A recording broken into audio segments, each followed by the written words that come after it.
Well, here we are. We're back, about to drive on to what people call my happy place. We're at the southern part, the tip of the boot of this great state of ours on the Gulf Coast, about to drive on to Grand Isle, Louisiana. And we're back for segment 4 of Taste of Trey.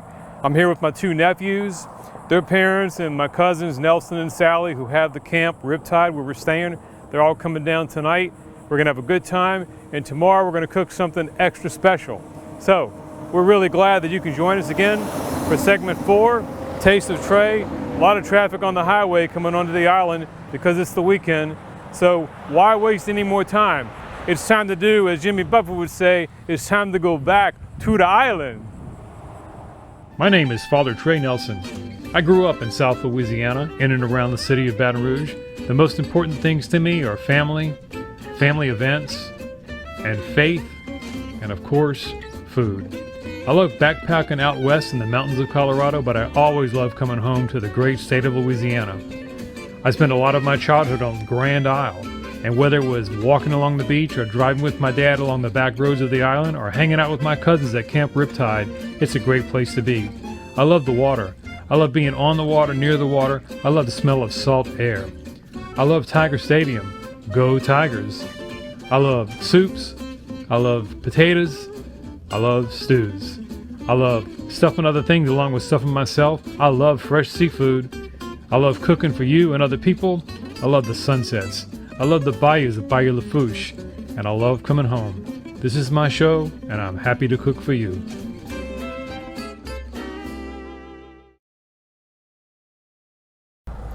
Alright, we're making the curve on LA1 that takes us right up to the bridge. About to cross over. Speed limit's 25, which is good for us. We can take our time and record some pretty good video. Take a look at the bridge, man. That's it right there, baby. Many years ago it was called the New Bridge because alongside it is the remnants of the old bridge. It's the Andy Valance Bridge. We're going to be crossing what's commonly called the Bay. And you may not be able to see really good from this angle, but if you see right over there, that's what people do, man. They take their boat out. It is a beautiful day to do it. Over here, if you look off to the left, I don't know if you can see it or not, but there are a lot of really colorful rental places and homes and camps, colorful rooftops and just camps themselves. A lot of that is built up over the years, the Bayside. Bayside has its advantages. If you have a place there, typically you can pull up and dock your boat right there if you have a boat. We're on the Gulf side, and you already see some of the oil rigs as we come over the bridge. Really pretty at night to sit on the porch, and you can see the lights. The last couple nights, we've seen the lights from the rigs. The shrimpers are out there at night with their LED lights hanging on the boats. It's really cool looking. And then, of course, the stars. It's amazing how many stars you can see at night. I think of that Jimmy Buffett song, Stars on the Water, every time I'm here. This on the right is one of the big 3 marinas here in Grand Isle. When I was a kid, that's where we would always go fishing out of, right there. We walk out to the pier, or off to the right, we go off to over there to what was called the Point. Can't really go there now, though. It's worn down a lot over the years. But this is Bridgeside Marina. It's really, really popular, as you can see. People, again, coming in for the weekend.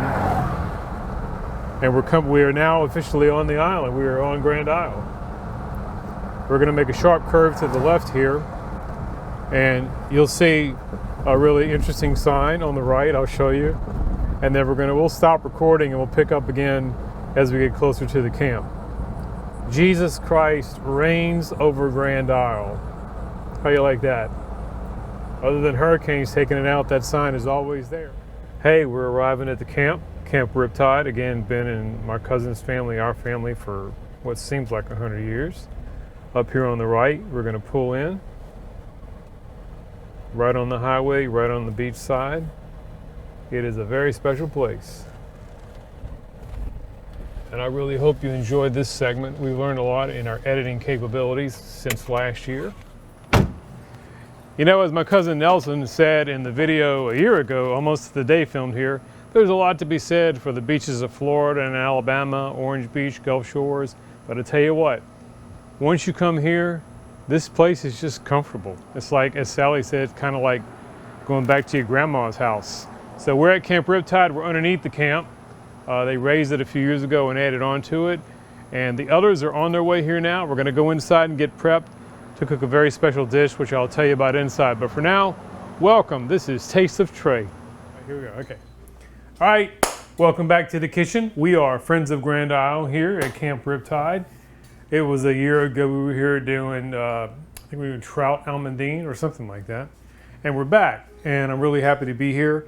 This is a very special episode segment for two reasons. The recipe we're doing, out of everything my mom ever cooked, was probably my family's favorite. I don't know about you all, but for a lot of us, for most of us, whenever our birthday came around, we were able to kind of pick our birthday meal. I always liked to get my mom to do her fried chicken. She'd do that. She made coleslaw from scratch, mashed potatoes from scratch. It was awesome. My brother Tim, I think, used to do eggplant parmesan, and I forget the others, but my mom was just the best cook in the world, and a lot of us will tell you the basics of cooking we all learned from her. This recipe, however, Crabmeat au gratin, was like everybody's favorite, and it was done for special occasions like wedding anniversary, some birthdays. I think we did it when I was about to be ordained and so on. But this Crabmeat au gratin recipe, you're gonna find that it's got very few ingredients. It's very simple, but it is so darn good. So all of that right there makes this one real special reason why this segment is just, you know, extra special to me. Also, we lost our mom back in November 5th, 2020. And this is July 31st, 21. The picture that you're seeing on the screen right now of me and my mom, marking the day she was born and the day she died, was a gift to me from my really good friends, Deacon James and Betty Morrissey. James is one of our permanent deacons at St. Jude, but he's also on our parish personnel. He's our director of administration. He's kind of like chief of staff. So business, budget, personnel, facilities, all that kind of stuff, scheduling of facilities. He handles all of that. And he's so good at what he does and loves what he does. He's got a great family. And this coming year, we get to celebrate the marriage of one of his two sons. Anyway, so thanks to James and Betty for this picture that you see of me and my mom. So we're gonna get right into this. I wanna tell you, Crabmeat au gratin, the ingredients are very simple. Very simple. They're very few, actually. The reason that they're in several of these cups, which again were gifts from Nelson and Sally, is because I couldn't fit the required ingredients into one. So butter, onions, celery, green onions, flour, milk, salt, pepper, white pepper, and a little bit of white wine. Of course, the star of the hour, white lump crab meat. Man, I can't tell you how good this stuff is. So we make this, and then we ladle it into ramekins like this, okay? I have 8 of these.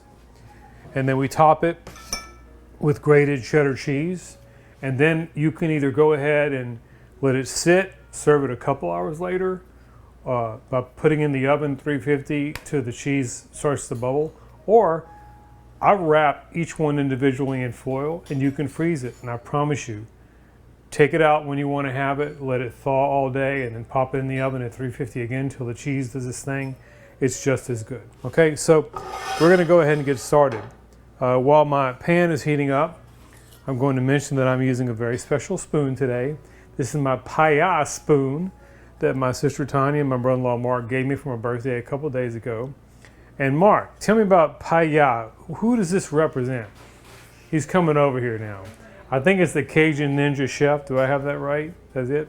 We have no idea what it. Tell me about the paella spoon and the paella hat you're wearing. Yeah, he's a guy that's on Facebook.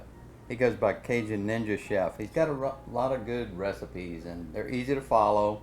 And this spoon is specifically designed for making roux. Right. We're sort of making a roux today, yeah. But you know. So, okay, there you go. Check him out on Facebook. Thank you very much. All right, so we're going to start by adding our butter. 1 stick of butter. The ingredients, the quantities and whatnot, you'll see on the screen throughout this segment, okay? My nephew Michael DeSoto, that's Mark's son, is running the camera. You're going to see later, Mark himself ran the camera for the salad dressing that we made. We're doing Crabmeat au gratin tonight, and we're doing a Caesar salad, but the difference is we're making the for Caesar salad dressing from scratch, which I've never done before. And I might say that as I was making it, I wasn't really sure if I was going to be happy with how it was going to come out, but it turned out really good, really, really good. That's where you got to trust the recipe.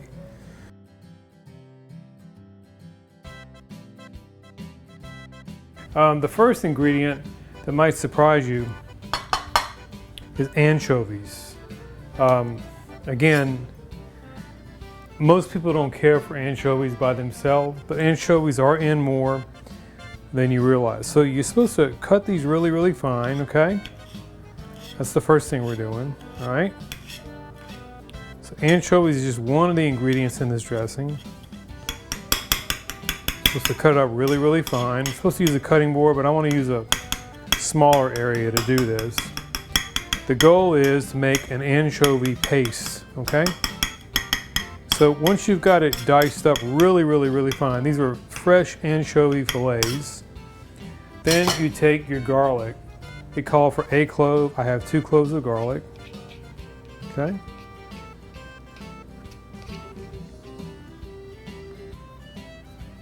And then again, what you're looking to do is you're going to dice a little bit more, okay? I know this doesn't look like the most appetizing thing in the world, but I'm confident that when it comes together, and then when it comes together, it'll be good. And then you take the knife, the back of the knife, like this, okay? And you mash it. If you have a mortar and pestle, which I do at home but did not bring with me, that would be even better. But really what you're looking to do is you're making that paste, okay? I'm just gonna mash a little more. Okay, just like that. And now we've basically made our anchovy and garlic paste, okay? All right. I'm gonna take one quick second to rinse my hands off. All right, so we made our anchovy paste. Then we have 1 yolk of an egg, 1 egg yolk, okay?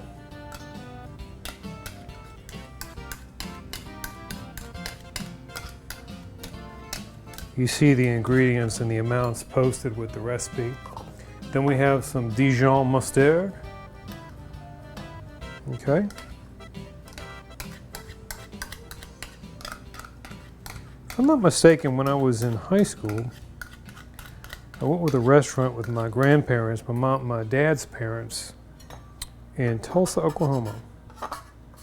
They went up for a convention, invited me to go with them. And I believe the gentleman at the restaurant made this table side, okay? Then the salt, a little bit of salt. I'm gonna just start little.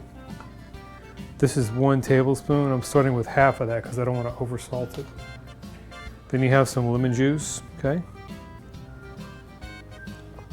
And then you have some Parmesan cheese. We're gonna go ahead and just kind of whisk this together like this. So we're whisking the egg yolk, the Dijon mustard, and the lemon juice, okay? Then we're gonna go ahead and add the anchovy paste, like that.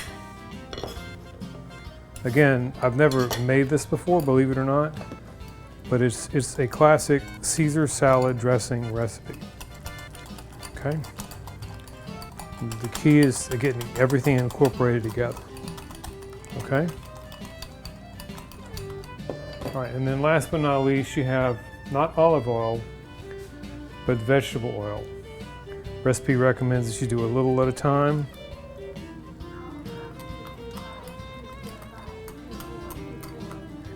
And we're getting a call from my sister who's probably checking on her son. We'll call her back, okay? So we're whisking all this together.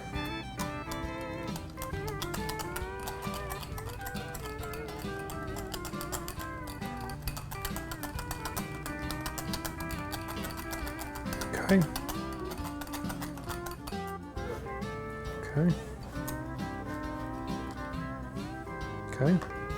Now, after all the instructions in the recipe, you'll notice how that's pretty thick, right? That's not what your dressing normally looks like. Well, that's okay, because the recipe says what you want to do then is add a little water to make it the consistency that you like. You want to get it to where it's the consistency of mayonnaise, which it is right now, okay? And we're going to add a little bit of water, a little bit at a time, okay? We're going to whisk all that together without making too much of a mess, you know? And now, believe it or not, it's starting to look like the Caesar salad dressing that I'm used to from a bottle. See that?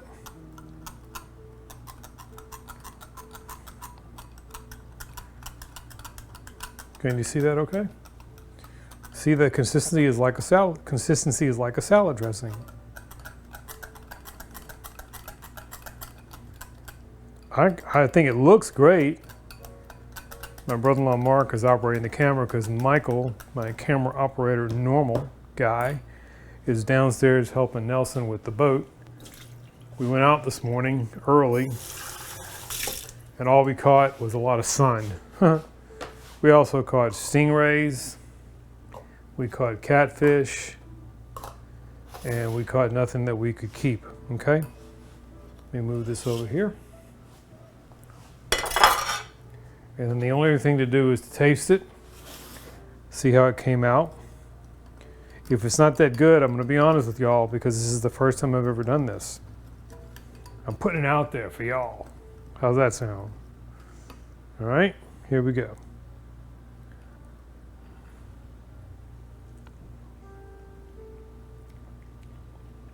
Wow. Wow. It's good. Even if you don't like anchovies, like when I go to Gino's in Baton Rouge and they bring you your salad, they always ask you first, everybody, if you want anchovies on it. And I typically say no, because I don't like anchovies out in the open, like I call it, just in pure form. But it's amazing how the anchovies, the garlic, all of it comes together to make a really great dressing. So we'll be tossing this with some salad and some croutons and serving that later tonight. Thanks very much. This is a original Caesar salad dressing recipe. Okay, now back to the main course.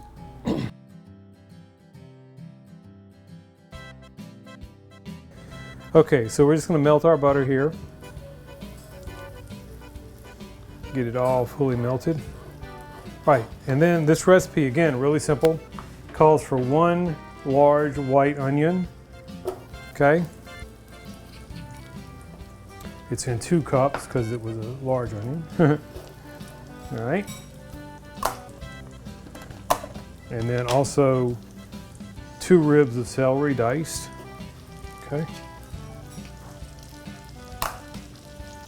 We're gonna saute these till they're, you know, the fancy word will be translucent, but you know, it's gonna take about, since it's a pretty good quantity, it may take about 5 minutes, okay?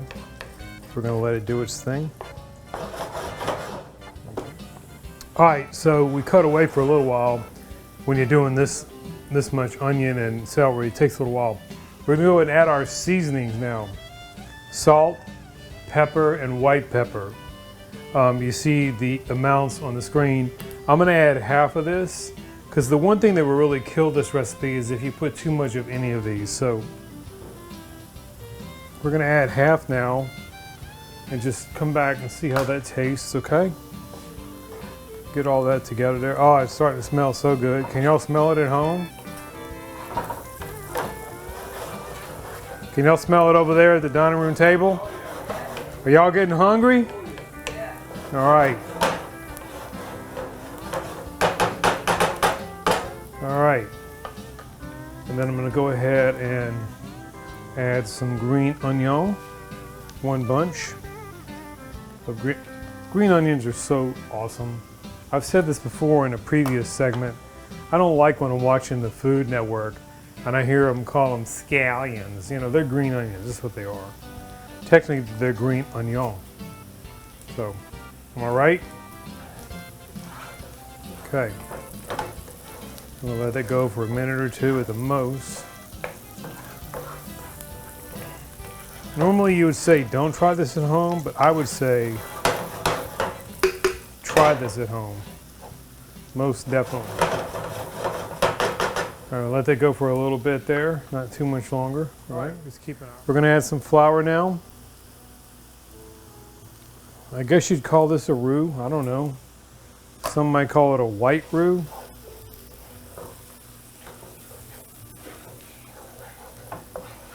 I'm thinking about my friends Chad and Lisa Lemaire. Lisa loves to cook. Chad, you guys would love this. I'm telling you right now. John Michael will eat it. Blaine would love it. I'm telling you, you guys would love it. You don't want this to go too long. You're not looking for anything brown at all. Okay? I'm going to turn my fire down.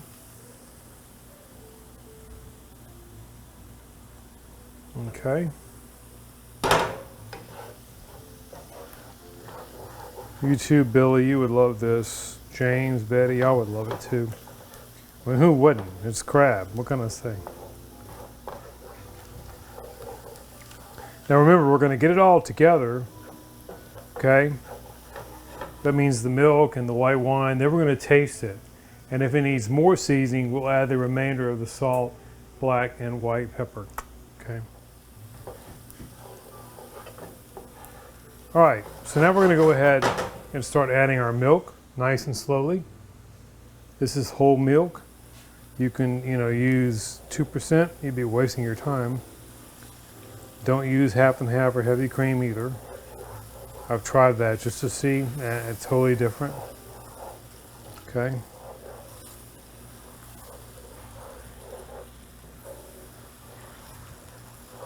Got to use whole milk. It's the way to go, bro. Okay. Man, when Sally gave me these little cups, that made my day.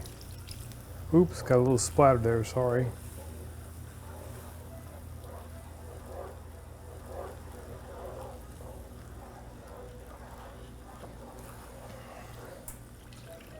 There we go. Then my mom would always say you could add sherry. I don't have sherry. I know a girl named Sherry, but I don't have no sherry. So what I'm going to do is add some white wine, or as they say, vin blanche. Here we go. Right, Mark? Right. How's Nelson doing over there? Great. Is he hungry? Oh yeah. Ready. Take a look at that. Can you see that okay? That's what you're looking for. Not too thick, not too thin. Look at that. Oh my gosh. Looks good. It's the spoon. It's the spoon.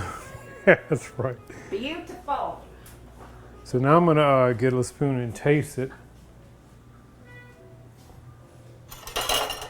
And again, don't be surprised if we need to add a little seasoning to it, because I'd rather, as Emerald would say, you can always add, but you can't take away.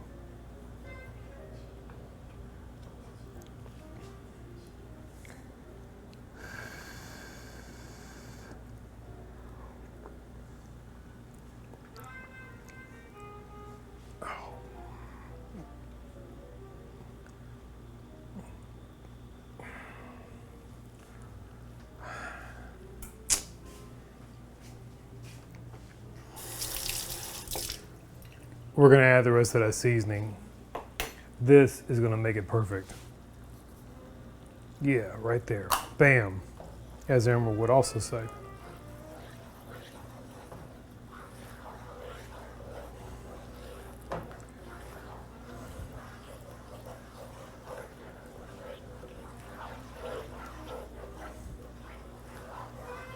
Let me get a clean spoon and taste it again. I think we'll go ahead and add the crab meat. Ooh, wow. Or east meets west, or whatever you want to call it. Go in, guys, take a bath. You don't want to like beat it up. You don't want to chop it. You want to just gently bring it all together, okay? It'll do the rest. Look at that, would you?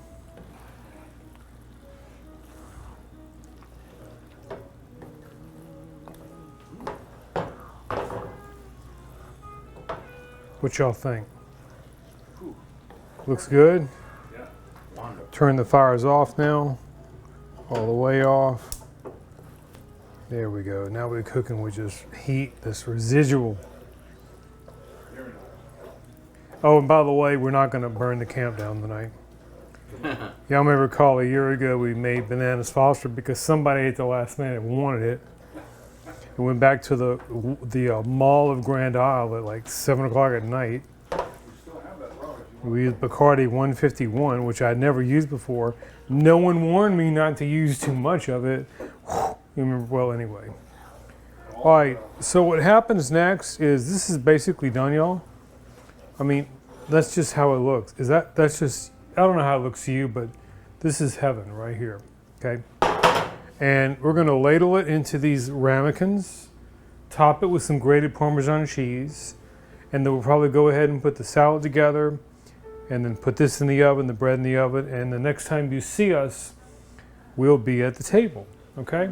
So this has been part of Taste of Trey segment 5, Crabmeat au gratin, and Caesar salad dressing made from scratch. Hope you enjoyed it. Well, here we are back at the table. We made our crabmeat au gratin. We made our Caesar salad dressing and put a little Caesar salad together. Of course, French bread with extra butter. We heated that up, nice and crispy. Can you pass the bread? And now we're all at the table.